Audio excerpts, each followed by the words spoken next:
नमस्कार दोस्तों, आज बहुत ही बड़ी खबर निकल के आ रही है। आपका जो राजस्व लेखपाल की मुख्य परीक्षा का फॉर्म है वो आउट हो चुका है। यहाँ पे आप देख रहे हैं और ऑनलाइन आवेदन आप 7 तारीख से कर सकते हैं और इसका जो है आपका 28 तारीख लास्ट डेट है। तो बहुत बड़ी खबर है, बहुत अच्छी खबर है उन अभ्यर्थियों के लिए जो लेखपाल की तैयारी कर रहे थे। उन वे जो है आप 7 तारीख से अपना फॉर्म भर सकते हैं और लास्ट डेट आपकी यहाँ पे दी गई है 28/1/2022 तथा आवेदन में संशोधन की जो अंतिम तिथि रखी गई है वो रखी गई है 4/2/2022। तो इसी फॉर्म के बारे में हम पूरे डिटेल में बात करेंगे, इसकी क्या क्या खास बातें हैं, आइए इसको देख लेते हैं। तो विशेष कथन देखते हैं। उपरोक्त विज्ञापन के सापेक्ष आवेदन और फीस जमा करने की जो अंतिम तिथि है वह 28/1/2022 तक है।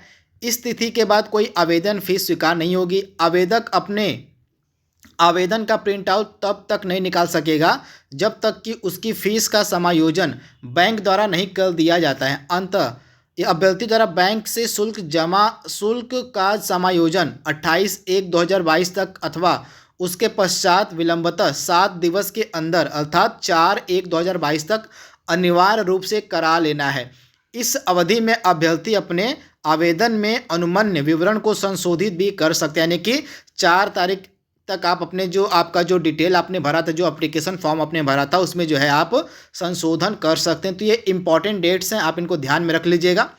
इसके बाद और क्या क्या खास बातें आज दी गई हैं इस नोटिस में देख लीजिए। यहाँ पे उत्तर प्रदेश अधीनस्थ सेवा चयन आयोग और लखनऊ में विज्ञापन संख्या 01 परीक्षा 2022 राजस्व लेखपाल मुख्य परीक्षा के अंतर्गत राजस्व परिषद उत्तर प्रदेश लखनऊ के नियंत्रणाधीन 8,885 जो राजस्व लेखपाल के पद हैं उनके लिए जो है ऑनलाइन आवेदन जो है आमंत्रित किए जा रहे हैं। आपके 7 तारीख से होंगे, आप ध्यान से याद कर लीजिएगा।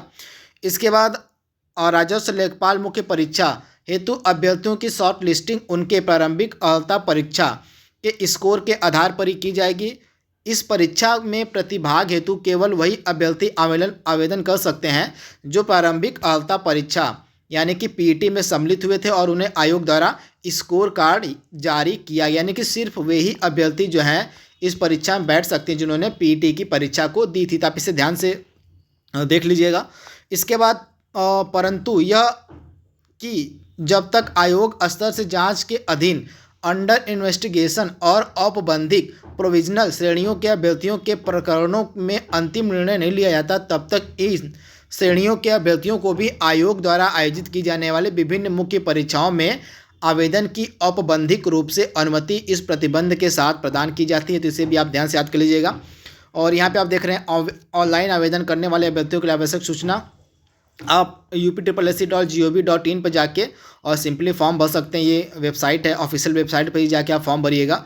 इसके बाद आवेदन की प्रक्रिया अगर हम देखें तो अभ्यर्थी से अपेक्षा की जाती है कि वह विज्ञापन को सावधानीपूर्वक पढ़े और भली भांति समझ ले कि विज्ञापित पद हेतु वांछित अर्हता क्या है, यानी कि शैक्षणिक योग्यता क्या है, अन्य अर्हताएँ धारित करता है अथवा निर्धारित आयु सीमा के अंतर्गत आते, यानी कि आप एक बार जरूर चेक कर लीजिएगा कि क्या क्या क्राइटेरिया फॉर्म भरने के लिए उसमें दिया गया है, एज लिमिट क्या दी गई है और शैक्षिक अर्हता क्या दी गई है। एक बार जब फॉर्म आएगा सब कंफर्म हो जाएगा।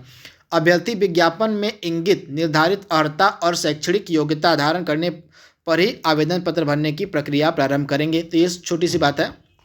इसके बाद और सभी बातें हैं और जो आपको मैं बता दूंगा। जैसे ही आपका फॉर्म आएगा उस फॉर्म में आपको सभी डिटेल्स दे दी जाएंगी। तो यह आपका जो फॉर्म है आप 7 तारीख से आप भर सकते हैं। तो ये बहुत बड़ी खबर थी उन अभ्यर्थियों के लिए जो लेखपाल परीक्षा का वेट कर रहे थे, मुख्य परीक्षा का। अब पीटी का अब जो है मुख्य परीक्षा का फॉर्म 7 तारीख से भरा जाएगा। तो इस नोटिस को मैं अपने डिस्क्रिप्शन बॉक्स में दे दूंगा। इस नोटिस को आप एक बार जाके ज़रूर पढ़ लीजिएगा और एक बार देख लेते हैं नोटिस में क्या दिया गया है। तो जो निर्देश दिए गए इनको भी एक बार देख लेते हैं।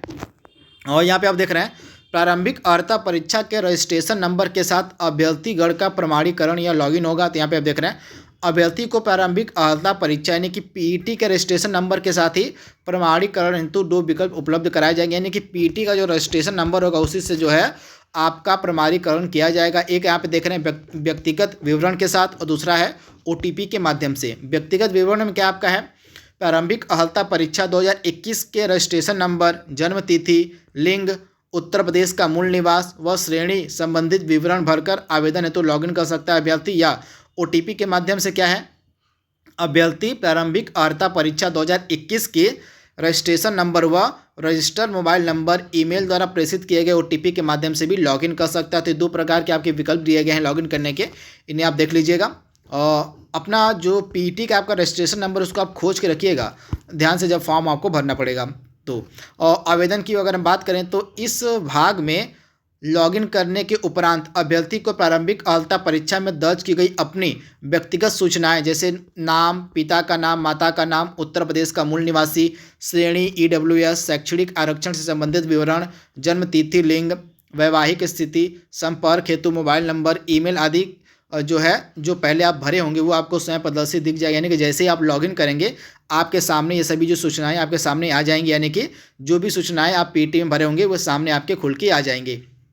इस भाग में अभ्यर्थी को विज्ञापन में प्रकाशित अनिवार्य अर्हता यानी कि शैक्षणिक से संबंधित विवरण भरना होगा, यानी कि आपको सिर्फ जो अनिवार्य अर्हता वो आपको भरनी होगी। अभ्यर्थी शैक्षणिक योग्यता धारण करने के संबंध में यस या नो विकल्प का चयन करेगा।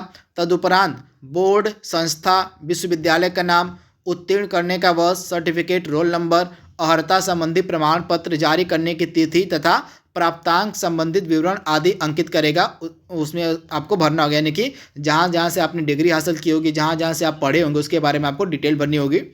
इसके बाद और क्या बात यहाँ पे दी गई है, अभ्यर्थी सावधानी पूर्वक विज्ञापन में प्रकाशित अनिवार्य अर्हता को पढ़ लेने की क्या क्या मांगी गई है उसको आप एक बार डिटेल में पढ़ लीजिएगा। उसके बाद योग्यता धारित करने की स्थिति में ही आवेदन करें, यानी कि अगर आप एलिजिबल होंगे तभी आवेदन करिए, छोटी सी बात दी गई है।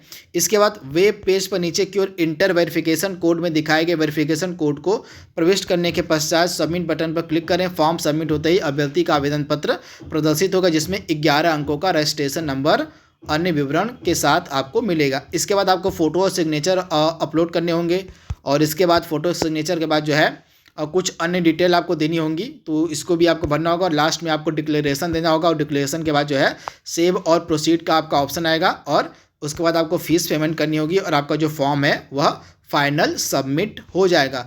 तो ये थोड़ी सी प्रोसेस है जिसको यहाँ पे बताया गया है कि किस तरह से आप फॉर्म भर सकते हैं और फीस भी आप भर सकते हैं क्रेडिट कार्ड से, डेबिट कार्ड से, इंटरनेट बैंकिंग से, सभी सुविधाएँ आपको दी गई हैं। इसके अलावा जैसे आपका फॉर्म एकदम फाइनली सबमिट हो जाएगा तो आपको प्रिंट आउट का भी ऑप्शन यहाँ पे दिया जाएगा। तो ये सभी इन्फॉर्मेशंस हैं जो आपको एग्ज़ाम मतलब फॉर्म भरने के समय देखनी पड़ेंगी। तो यह जो आपका नोटिस है मैं आपको डिस्क्रिप्शन बॉक्स में दे दूंगा और हमारा जो टेलीग्राम चैनल है वहाँ पे आपको यह नोटिस मिल जाएगा, तो इस नोटिस को आप जाके देख लीजिएगा। तो आज के लिए बस इतना ही। Thank you, thanks for watching, thank you.